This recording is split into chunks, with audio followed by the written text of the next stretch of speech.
వికారాబాద్ జిల్లా పెద్దముల్లో జరిగిన రోడ్డు ప్రమాద ఘటనలో ట్విస్ట్ నెలకొంది. ఇటీవల ఎదురెదురుగా వచ్చిన 2 బైకులు ఢీకొన్నాయి. ఈ ప్రమాదంలో జాఫర్, అనిర్వేష్ కు స్వల్ప గాయాలయ్యాయి. అయితే ఇది రోడ్డు ప్రమాదం కాదని, కావాలని తన తమ్ముడిని హత్య చేసేందుకు కుట్ర చేశారని జాఫర్ సోదరుడు మోహిజ్ పోలీసులకు ఫిర్యాదు చేశాడు. మోహిజ్ ఫిర్యాదుతో అనిర్వేష్ పై హత్యాయత్నం కేసు నమోదు చేసి రిమాండ్కు తరలించారు పోలీసులు. రిమాండ్లో ఉండడంతో పోస్టల్ శాఖ ఉద్యోగానికి ఇంటర్వ్యూకు హాజరు కాలేకపోయాడు అనిర్వేష్. అయితే హత్యకు కుట్ర చేశారని అనుమానం మాత్రమే వ్యక్తం చేశారని, అనిర్వేష్ను రిమాండ్కు తరలిస్తారని అనుకోలేదంటూ వీడియో పోస్ట్ చేశాడు మోహిజ్. కొంతమంది ప్రమేయంతో అనిర్వేష్ పై హత్యాయత్నం కేసు నమోదు చేసి పోలీసులు అత్యుత్సాహం ప్రదర్శిస్తున్నారని తండ్రి శ్రీనివాస్ ఆరోపించారు.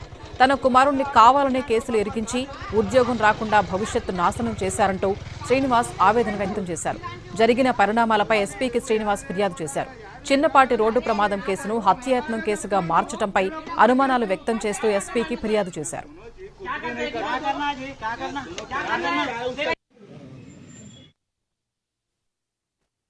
మా తమ్మునికి చెయ్యి ఫ్రాక్చర్ అయింది. హాస్పిటల్ ఖర్చు ఇప్పుడు ఇస్తారేమో భయపడి వస్తారు వాళ్ళు, పోలీసు వాళ్ళు పిలిస్తే అన్నట్టు నేను పెద్దమూల పిఎస్కి వెళ్ళి కంప్లైంట్ పెట్టాను.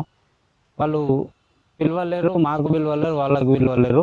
లాస్ట్ 8వ తారీఖు బాబుని అరెస్ట్ చేసుకొని తీసుకుపోయినాక మాకు రమ్మని పిలిచారు. నేను వెళ్ళాను.